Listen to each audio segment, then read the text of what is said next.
Hey everyone, welcome back to another video. It's been a couple of weeks now since the Dormammu giant boss raid has dropped, and a bunch of you have been requesting me to review the mechanics of the fight, but since the content has been out for a bit now, and other content creators have covered it, as well as people have obviously played it as well to get those resources, I'll briefly cover the mechanics of the fight, but I'll focus more on the little hidden details of the fight, so strategies to give you a leg up in the giant boss raid, as well as the top teams that you can use for each of the days, being combat, speed, blast, and universal. So the very basics of the fight is that Dormammu has two phases. The first phase, he has 80 health bars and is relatively easy to take down.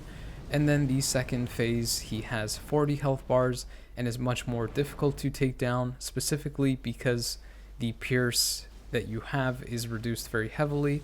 I don't know if it's cut in half or removed entirely, so that next 40 health bars will take the majority of the fight.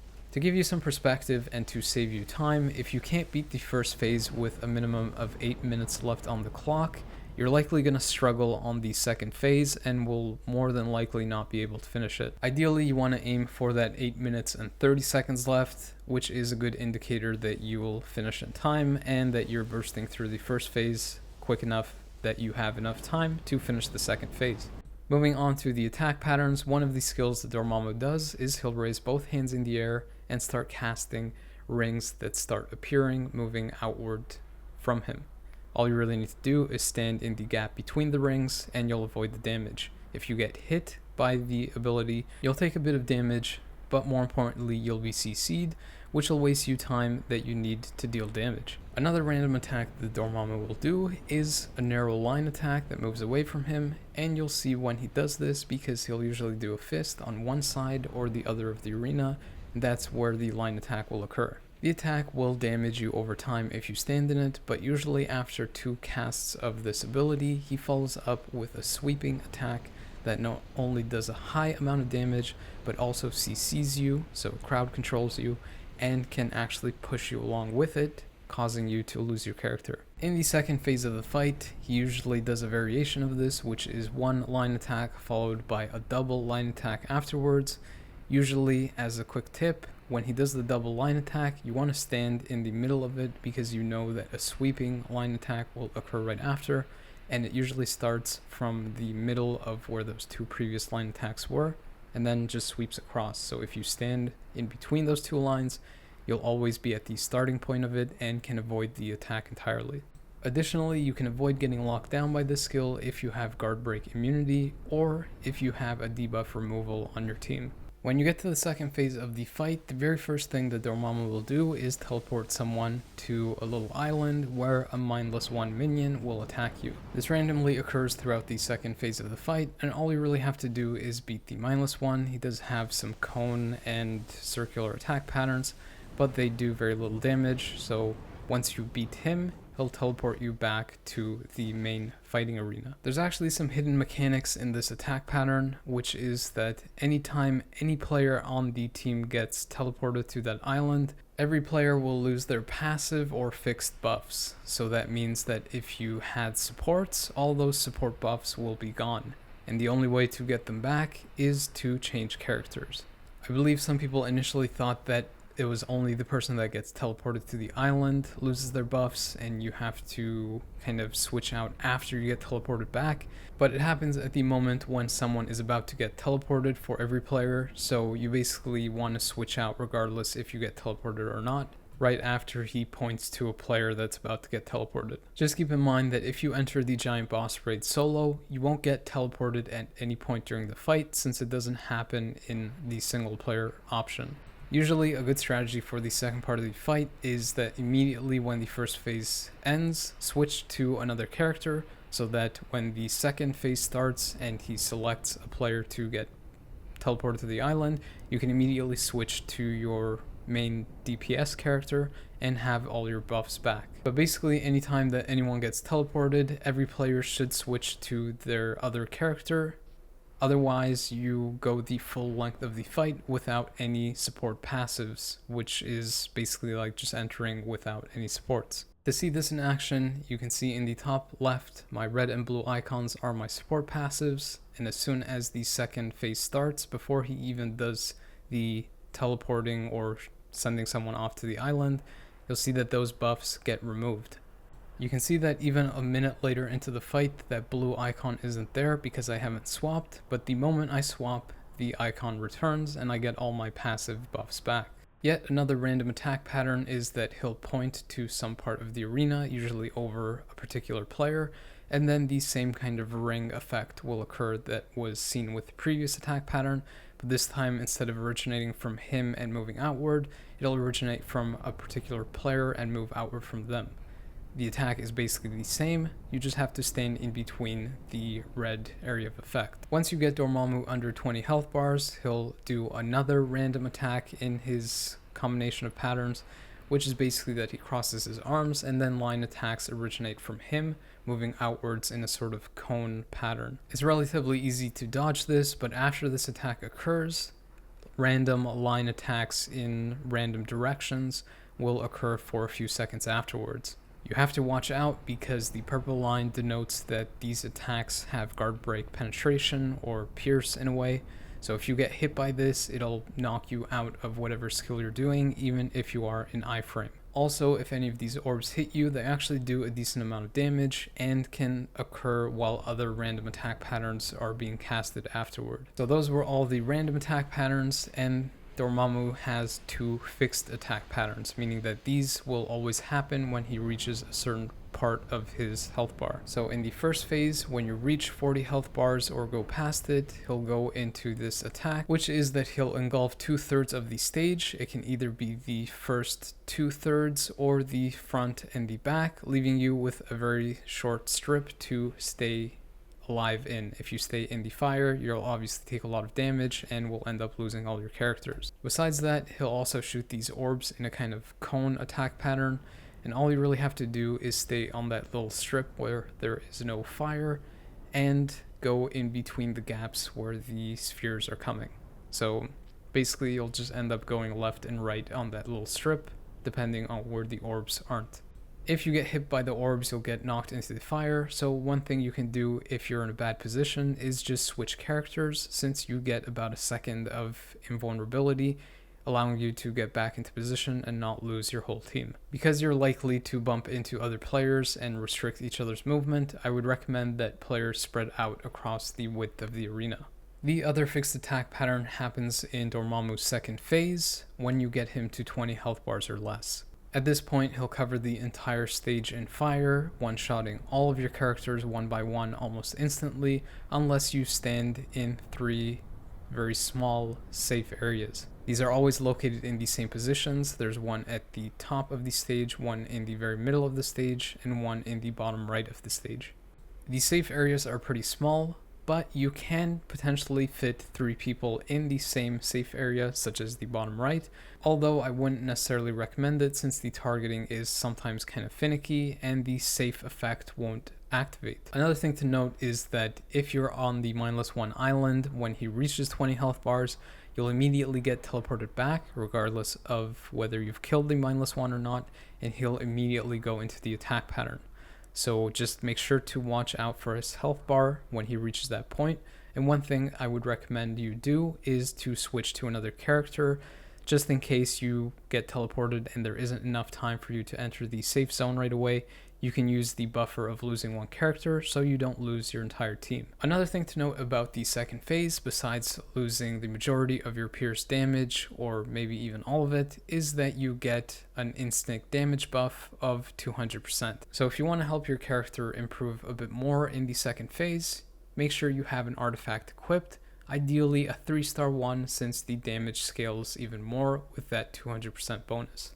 One last thing to keep in mind is that you have to beat Dormammu with at least 5 to 7 seconds remaining. It was 7 seconds when I counted for this fight, because you can see that even though he reaches 0 health on his health bar, the timer doesn't actually stop till his death animation finishes. So if you finish his health bar with 0 seconds remaining, unfortunately it'll still count as a loss for you, because the death animation will still have to play, and it won't because there's no time remaining.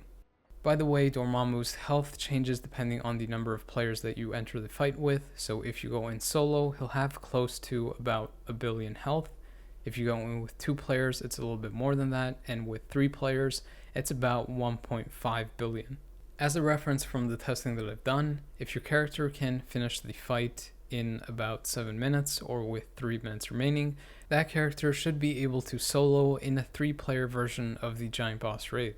Finally, here are some teams and characters that you can use to beat Dormammu on the particular days. You can obviously use the leads and supports however you like, but I did a breakdown of how you can spread them out if you use the characters that I show. In this list, the damage dealers or the main characters will be on the furthest left, the leads will be in the middle, and the supports on the right. The only exception to this is if the main damage dealer has their own leadership, so in that case, they'll be in the middle and there'll be 2 supports on the left and right.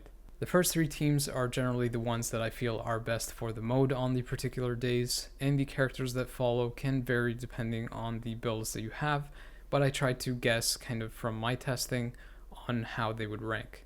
I don't have build recommendations for all of these characters, but just generally speaking, a CTP of Rage is likely going to work for any of them and is usually on the safer side if you aren't too comfortable with using single skill damage procs. Moon Knight is at the top of the combat day since he can get to level 80 and T4. I put Blade in second because he has his own leadership and can go in with 2 supports and deals a lot of damage with his ultimate skill. Shang-Chi is in third because he can take advantage of White Fox's support passive and can do massive burst damage when you combine the chain hit from that passive with his own chain hit increase from his ultimate. From there, you have characters that can vary depending on your builds, but the ones that I found were pretty decent were Mr. Fantastic, Black Dwarf, Dr. Octopus, Captain America, and Wolverine. For the 5th team, you could alternatively also use another support and use Kingpin as the main damage dealer since he is pretty decent with his latest uniform.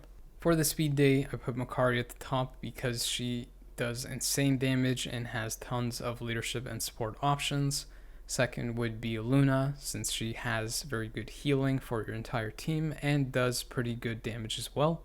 And then following that, you have the premium cost, I guess, of Gwenpool since you have to have gotten her from the event tokens. And then you could use Deadpool's newest leadership too to give Gwenpool an even more massive buff versus Dormammu. Keep in mind that the supports that I used for the teams aren't necessarily the best, sometimes not even close, but I set them up in a way so that you could use every support once, and the best supports might go to the kind of lower end damage dealers so that you could actually be able to clear with them. Following those 3 teams, I put Hawkeye, then Electro, followed by Kate, and then Falcon, followed by Black Widow's latest uniform, Spider-Man's black suit, even though I'm showing the red one here, and then finally Rogue. Again, depending on your builds, this order can change drastically, but this is just a ballpark of where I feel their particular damage lands. The Blast Day order is kind of tough because there are so many good blast types, but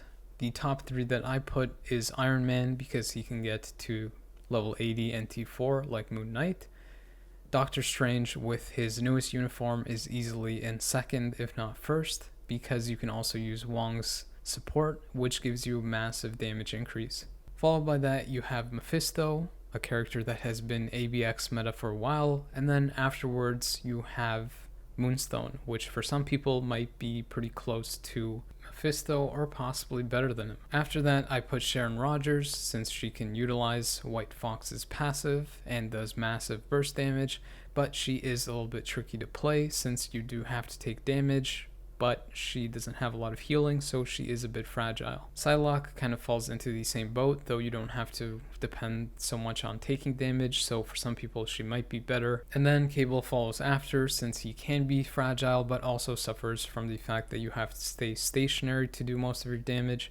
And with all of those effects going, you could either die or have your damage interrupted. Finally, I put Torch, since he does have good damage, but he is very reliant on the burst damage from his awakening skill. After that, your damage kind of drops off a bit as you're going through your regular 1 through 5 skills. For Universal teams, Thena is easily at the top because she has her own leadership. She has that added pierce damage in her kit, which helps from the reduced pierce damage in the second phase.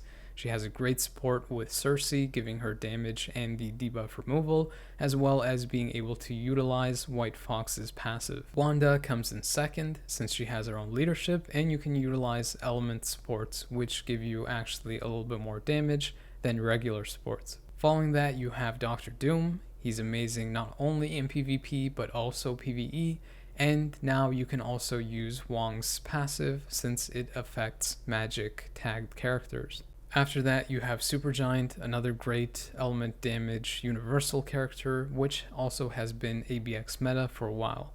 Similarly, Loki follows right after that, and then Null after that, because he also has pierce damage in his kit and can utilize his own leadership on top of 2 supports. Ultron is actually pretty good in this mode as well, since you can take advantage of his own leadership and War Machine's support, and his ultimate acts very similar to Sharon Rogers' ultimate, dealing a lot of damage in a short period of time. However, you'll likely need a kind of higher end build to make him work. The Beta Ray Bill Thor combo comes in right after, since you can take advantage of using Beta Ray Bill's awakening skill and then go into Thor to deal the main damage. But do keep in mind that that next update is on the horizon, so Thor will most likely be the top character for Universal once he gets his T4. Fingers crossed. I put Ghost Rider right after Thor since he has difficulty with survival. He doesn't have any healing, but he does have that additional damage versus villain characters, which Odin doesn't have, which is why I put Odin in the last spot.